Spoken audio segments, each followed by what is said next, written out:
इमानदार, मेहनती र देशभक्तहरूलाई सम्मान गर्दै व्यथिति, भ्रष्टाचार र अन्याय विरुद्ध हाम्रो निगरानी। यो हो टेलिभिजनको समय चक्रमा यहाँलाई हार्दिक स्वागत छ दर्शकवृन्द। म विक्रम श्रेष्ठ। 40 वर्ष अघि हजुरबुबाको 10,000 मा विद्यालयलाई बिक्री गरेको जमिन 40 वर्षपछि उनकै नातिले तिगडम गरेर फिर्ता लिएका छन्। हेर्नुहोस् कति अनौठो छ यो प्रसङ्ग हो काठमाडौँको कागेश्वरी मनोहरा नगरपालिका वडा नम्बर 8 स्थित श्री बाल राष्ट्रिय आधारभूत विद्यालय रहेको जमिनको। विद्यालयले चर्चेको जमिनमा यसअघि कसैले रियाल चुहाएका थिएनन्, तर जमिनको मूल्य जब आनाकै 40-50 लाख पुग्यो अनि त्यसपछि सुरु भयो चलखेल। विद्यालयको जमिन कसरी व्यक्तिले हात पारे र यसका लागि उनले कति लगानी गरे, यो रिपोर्टमा सप्रमाण खुलाइएको छ। हेर्नुहोस्। 2030 सालतिर यो क्षेत्रमा चितुवाहरू विचरण गर्थे, स्यालहरू कराउँथे। सस्तैमा दिँदा पनि यहाँ जग्गा किन्न कोही तयार हुँदैन थिए। त्यही बेला स्थानीय धर्मबहादुर केसीले श्री बाल राष्ट्रिय आधारभूत विद्यालयको लागि भनी 10 आना जमिन 10,000 रुपैयाँमा दिए। नगद लिएरै जमिन दिएको भए पनि केसीले जग्गा दानमा दिएको भन्ने ठानिन्थ्यो। उसको त्यो 500 रुपैयाँ 12 आना जग्गा मध्येमा 12 आना जग्गा म विद्यालयकै हक अधिकार हुने गरी दिन्छु भनेर कृष्णबहादुर केसी र धर्मबहादुर केसीले कागज गरेर विद्यालयमा दिए र त्यसपछि उनीहरूले के भन्यो भने यदि विद्यालयलाई जग्गा दिने नै भयो भने हामी 10,000 रुपैयाँ लिन्छौँ भने। धर्मबहादुरले समाजसेवा जस्तो बनाएर जग्गा बेचेका थिए, तर त्यो बेला जग्गाको लालपुर्जा नै विद्यालयको नाममा कायम गरिएन। 40 वर्षभन्दा बढी समयसम्म विवाद गर्न पनि कोही आएन। विद्यालयले उपभोग गरिरहेको जमिन उसैको हो भन्ने सबैले विश्वास गरेका थिए। धर्मबहादुर भनेको त्यति बेलाको कार्यवाहक प्रधानपञ्च पनि हो, होइन? त्यसमा छ कार्यवाहक प्रधानपञ्चको छोराले र बाउले भएर दिएको जग्गा। तपाईँको लाटो घाँडो कोही मान्छेले पनि दिएको होइन। त्यति बेला 100औं मान्छेको बिचमा ल अब जग्गा नकिनौँ, हामी नै दिन्छौँ भनेर दिएर बनेर 4 दशकसम्म त्यो विद्यालय यथावत चलेकोमा त्यो अहिले भत्काइयो। काठमाडौँमा मानिसहरूको बस्ती बाक्लो हुँदै गएपछि स्याल कराउने भनिएको यस क्षेत्रको जमिनको मूल्य पनि बढ्दै गयो। धर्मबहादुर केसीले 10,000 रुपैयाँ लिएर दिएको जमिनमा उनका छोराले वास्ता गरेनन्, तर नातिसम्म आउँदा जमिनको मूल्य लाखमा होइन करोडमा पुगिसकेको छ। त्यो बेला कृष्णबहादुर चाहिँ हजुरको के भयो भने मोही, उसको श्रीमती चाहिँ जग्गा धनी। पछि आएर उनीहरूले के गरे भने अब जग्गा महँगो हो नि, जग्गा महँगो भइसके मान्छेहरूको मनमा पाप बढ्यो।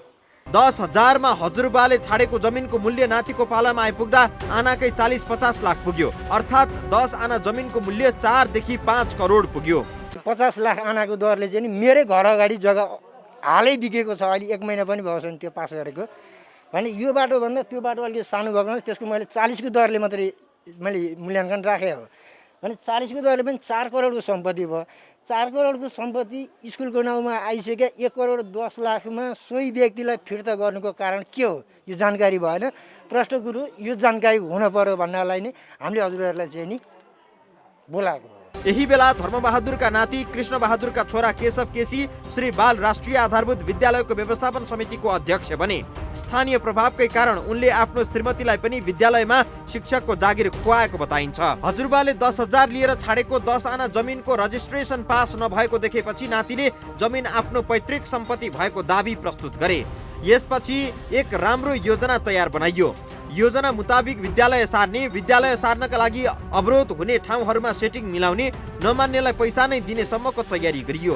कुनै बेला हजुरबाले 10,000 लिएर छाडेको जमिन अहिले 4-5 करोड मूल्यमा जाने भएपछि विद्यालय नै हटाएर अर्कैतिर पुर्याउने योजनामा विद्यालय व्यवस्थापन समिति, वडाका अध्यक्ष लगायत व्यक्ति तथा निकाय तयार भए। हाम्रो अब लिने दिने त्यो केही पनि छैन। खास गरी अब व्यक्तिगत मुनाफा हुने, त्यहाँबाट पैसा लिने वा कमिसन पाउने भन्ने हिसाब किताब हाम्रो केही पनि होइन। धर्मबहादुरका नाति केशवलाई यस्तो योजना कार्यान्वयन गराउन किन पनि सजिलो भयो भने उनी आफै अहिले विद्यालय व्यवस्थापन समितिका अध्यक्ष छन्। त्यसमाथि राजनैतिक पार्टीको समीकरण पनि उनले पूरा गरेका छन्। यो समग्र खेलमा तत्कालीन नेकपा एमालेका मानिसहरू सहभागी छन्। हामीले देखाइरहेको यो दृश्य कागेश्वरी मनोहरा वडा नम्बर 8 को हो। 8 नम्बर वडामा भएको विद्यालय अहिले वडा नम्बर 9 मा पुर्याइएको छ भने यो क्षेत्र साबिक गोठाटार गाविस वडा नम्बर 1 मा पर्दथ्यो। अहिले कागेश्वरी मनोहराको वडा नम्बर 8 मा तत्कालीन एमालेका अध्यक्ष छन् भने नगरपालिकामा पनि एमालेकै नेता प्रमुख छन्। विद्यालय व्यवस्थापन समितिका अध्यक्ष केसी पनि एमालेकै कार्यकर्ता भएको बुझिएको छ।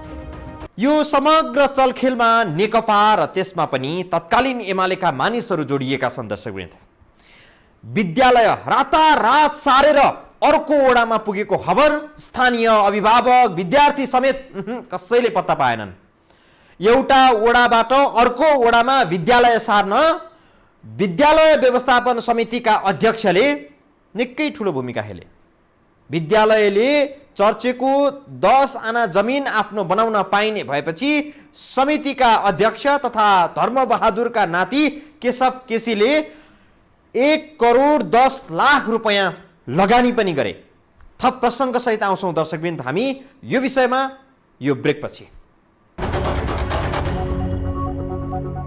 सरकारी पर्ती ऐलानी जमिन आफ्नो नाममा पार्न भूमाफियासँग साँठगाँठ गर्नु, माफियाको संरक्षण गर्नु नेपालका केही कम्युनिस्ट नेताहरूको नियमित धन्दा जस्तै बनेको छ। कागेश्वरी मनोहरा नगरपालिका भित्रको श्री बाल राष्ट्रिय आधारभूत विद्यालयको हकमा पनि कम्युनिस्ट पार्टीकै नेता कार्यकर्ता जोडिएका छन्। पुराना मान्छेहरूलाई हामीले सोद्धा उनीहरूले 10,000 मा धर्मबहादुरले जमिन बेचेको भनेका छन्। उनका नातिलाई सोध्न खोज्दा उनी सम्पर्कमै आउन चाहेनन् हामीसँग।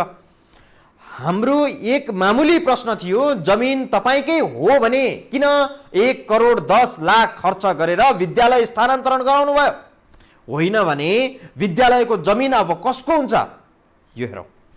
40औं वर्षदेखि विद्यालय रहेको जमिन खाली गराउन त्यति सजिलो हुँदैन थियो। प्रधानमन्त्री निवास पछाडिकै जमिन बेचेर खानेहरू भएको देशमा यस्ता 8-10 आना जमिनमा चलखेल गर्नु कुनै नौलो कुरा होइन। त्यसमाथि नेपालका कम्युनिस्टहरूका लागि त यो काम अझै सामान्य हो। पछिल्ला घटनाक्रमहरूले यही देखाउँछ। कागेश्वरी मनोहरा वडा नम्बर 8 मा भएको श्री बाल राष्ट्रिय आधारभूत विद्यालय भएको जमिनमा पनि यस्तै खेल खेलियो।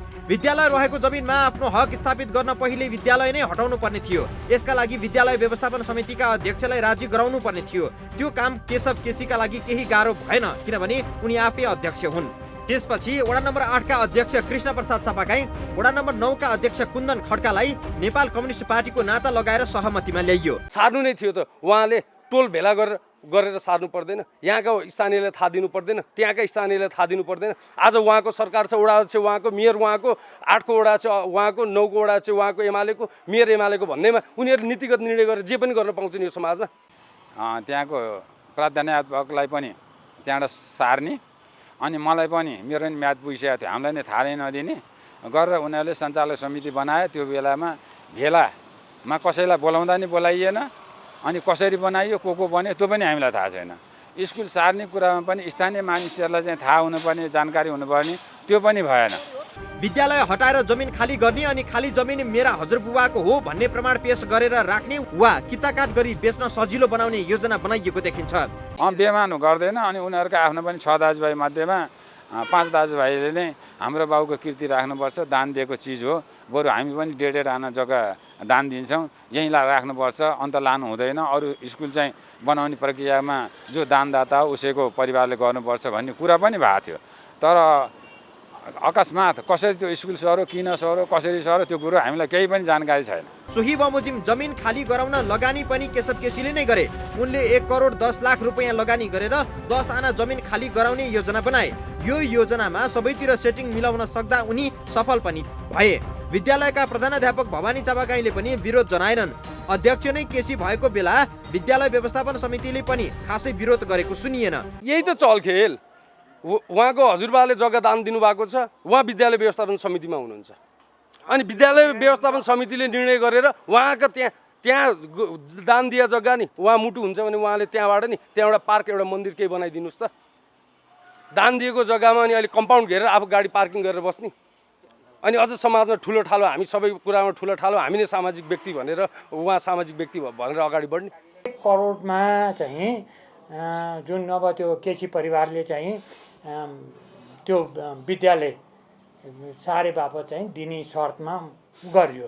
त्यसपछि 50 चाहिँ विद्यालयलाई 50 लाख चाहिँ उसलाई दिने भनेपछि जुन त्यो आश्रमलाई दिएर उसले भवन बनाएको बापत भवनको चाहिँ उसले पैसा दिइदिने, त्यो भवन चाहिँ युज गर्ने भने त्यो हिसाब किताबले कुराकानी भयो। उसले मान्दै मानेन, 50मा मान्दै मानेन। अनि 10 लाख थप्ने हिसाब किताबले 1 करोड 10 को शर्तमा होइन चाहिँ छोड्ने उसमा भयो।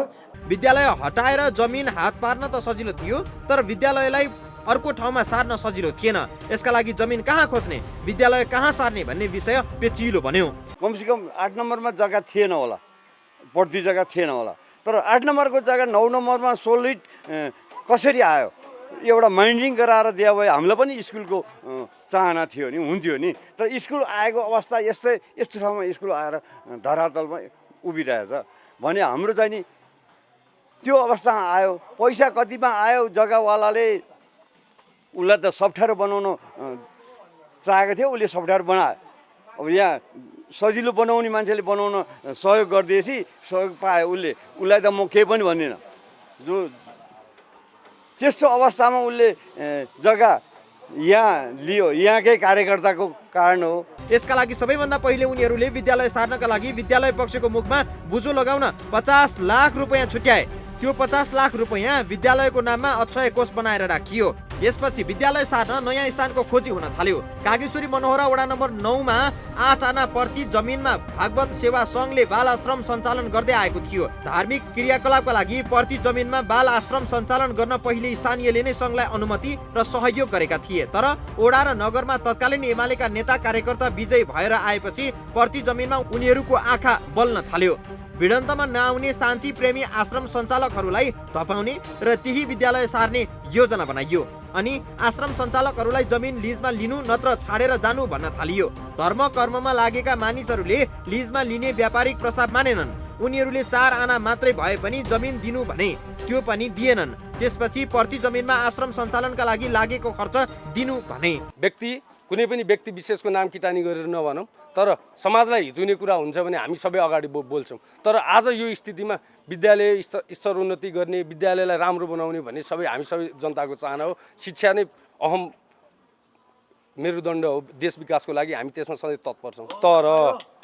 तर कुनै व्यक्तिलाई मात्र फाइदा हुने गरी त्यो आर्थिक चलखेल गरेर यो स्कुल सारिएको भन्ने जनगुनासो आधारले हामीले यो सरकार समिति गठन गरेर सत्य तथ्य के हो त्यो खर्च दिन केशव केसी वा भनौँ विद्यालय तयार भयो र आश्रम सञ्चालकहरूलाई भवन बनाउँदा लागेको खर्च 60 लाख रुपैयाँ दिइयो।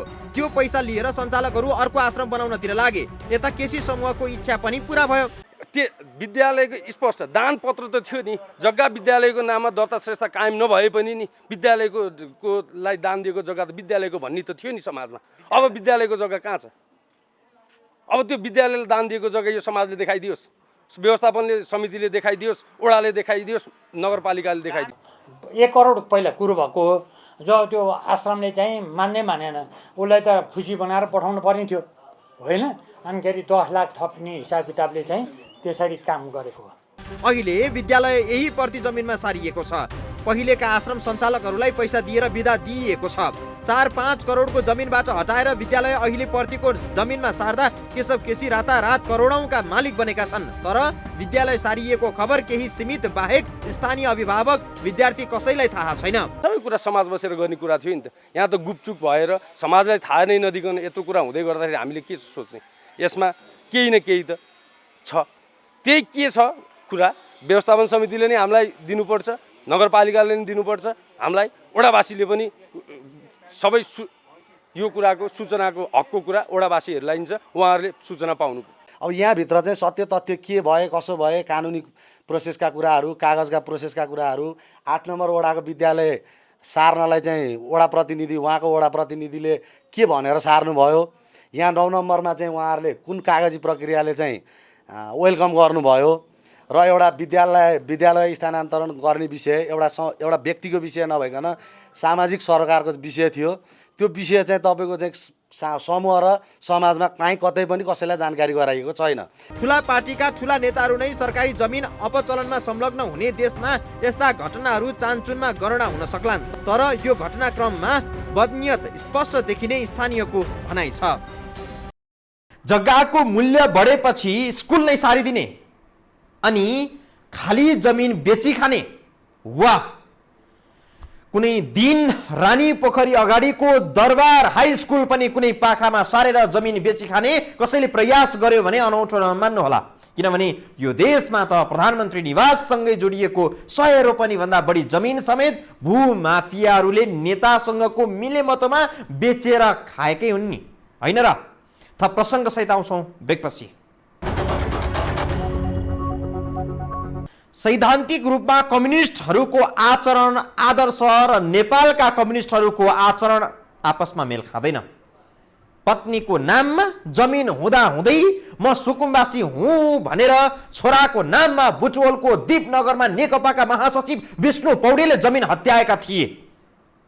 महासचिव पौडेलले भूमाफिया शोभाकर ढकालकी पत्नीलाई पनि जमिन पास गरिदिएर छोराको नाममा ललिता निवासको जमिन हात पारेका थिए। कम्युनिस्ट आदर्श र सरकारी जमिन हिनामिना आपसमा कतै पनि मेल खाँदैन।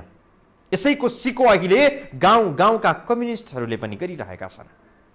नेकपाका महासचिव विष्णु पौडेलको भैँसेपाटी स्थित यो घर देखेकाहरूलाई कुनै बेलाका उनी भूमिहीन अर्थात् सुकुम्बासी व्यक्ति थिए भन्ने कुरा पत्यार नलाग्न सक्छ। कसैले पत्याओस् नपत्याए नपत्याओस्, तर महासचिव पौडेल कुनै बेला सुकुम्बासी नै थिए रूपन्देहीमा।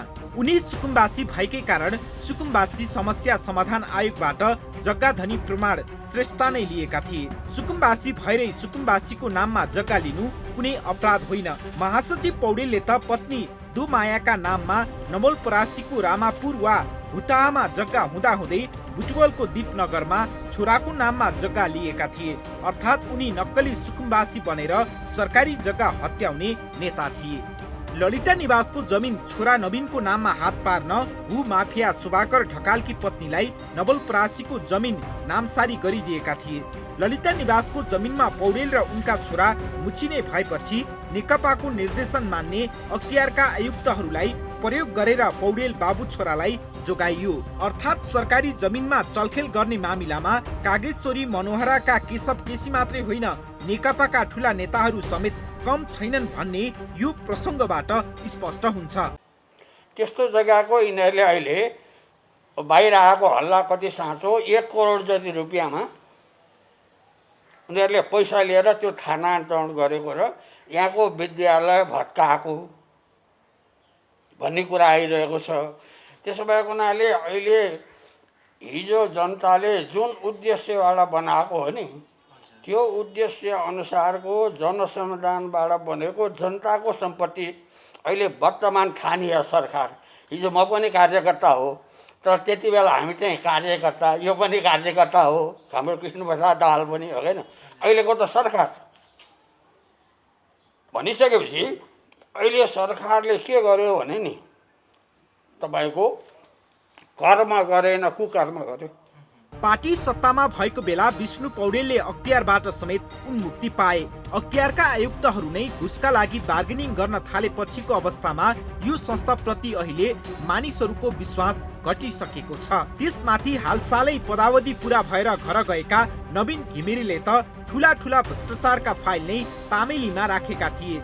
अर्थात् नेकपाले अख्तियारमा समेत प्रभाव राखेर ठुला भ्रष्टाचारीलाई जोगाउने र 1000 घुस लिएको भनेर तल्लो तहका कर्मचारीलाई अपमान गर्ने र आत्महत्या गर्न विवश बनाउने कार्यहरू गरेको देखिन्छ। सरकारी जमिन मास्ने होस् वा सरकारी स्रोत दुरुपयोग गरेर जमिन खरिद गर्ने क्रियाकलाप होस्, बदनियत नै छताछुल्ल भएको पाइएको छ। नेपाल आयल निगममा गोपाल बहादुर खड्का हुँदा डुबान भएर धान पनि नफल्ने जमिनलाई करोडौंमा खरिद गरियो। खड्का निगममा हुँदासम्म अख्तियारमा उनकै आफन्त लोकमान सिंह कार्की प्रमुख आयुक्त थिए। उनीहरू दुवैको पदावधि सकियो, तर निगमभित्रको भ्रष्टाचारलाई पछिल्ला नवीन घिमिरेले समेत संरक्षण नै गरे। सरकारी जमिन मास्ने र बदनियत राखेर जमिन खरिद गर्ने कार्यहरूमा कहिले कम्युनिस्टका नेताहरू संलग्न भए, कहिले संलग्नहरूको संरक्षक भएर उभिए। निगमको भ्रष्टाचार ढाकछोप गर्न नवीन घिमिरे तयार भए। घिमिरेका संरक्षक त सिङ्गो नेकपा नै बनिदियो, जसका कारण विष्णु पौडेल, स्वर्गीय रविन्द्र अधिकारी, सुगत रत्न कंसाकार, गोपाल बहादुर खड्का, गोकुल बास्कोटा जस्ता संदिग्धहरूले उन्मुक्ति पाएर पाइरहेका छन्। विषय त अरू पनि छन् दर्शकवृन्द, धेरै छन्, तर ठुलाको उजुरी लिएर जाने ठाउँ चाहिँ छैन। किनभने यो देशमा ठुलाका लागि कानुन लाग्दैन। कानुन लाग्ने भनेको त 1000 घुस लिनेहरूलाई मात्रै हो। अरबौं अर्बको घोटाला गर्नेहरूका संरक्षक भएर त प्रधानमन्त्री केपी शर्मा ओली स्वयं बसेका छन्। होइन भने अनुसन्धान नै नभई व्हाइट बडी काण्डमा रविन्द्र अधिकारी निर्दोष छन् भनेर उनले किन भने? उनी निर्दोष थिए भने दोषी को थिए? भ्रष्टाचार काण्डमा अनुसन्धान गर्दै जाने हो भने दर्शकवृन्द, प्रधानमन्त्रीका वरिपरि घुमिनेहरू सबै खोरमा पुग्न सक्छन्। त्यस्तो बेला प्रधानमन्त्री एक्लै पर्न सक्छन्। सायद गाँस छाड्नु साथ नछाड्नु भन्ने लागेर होला प्रधानमन्त्रीलाई उनले भ्रष्टाचारका मामिलामा अनुसन्धान हुन दिएकै छैनन्। दर्शकवृन्द, समय चक्र आजको लागि सकियो। समय चक्रका साथै यस टेलिभिजनका सम्पूर्ण समाचार बुलेटिन, कार्यक्रम यो खबर.com, यो टेलिभिजन.com, युट्युब र फेसबुकमा पनि पढ्न र हेर्न सक्नुहुनेछ। मोबाइलमा यो टिभी एप डाउनलोड गरी हामीलाई प्रत्यक्ष हेर्न सक्नुहुनेछ। आजलाई बिदा दिनुहोस्। नमस्कार।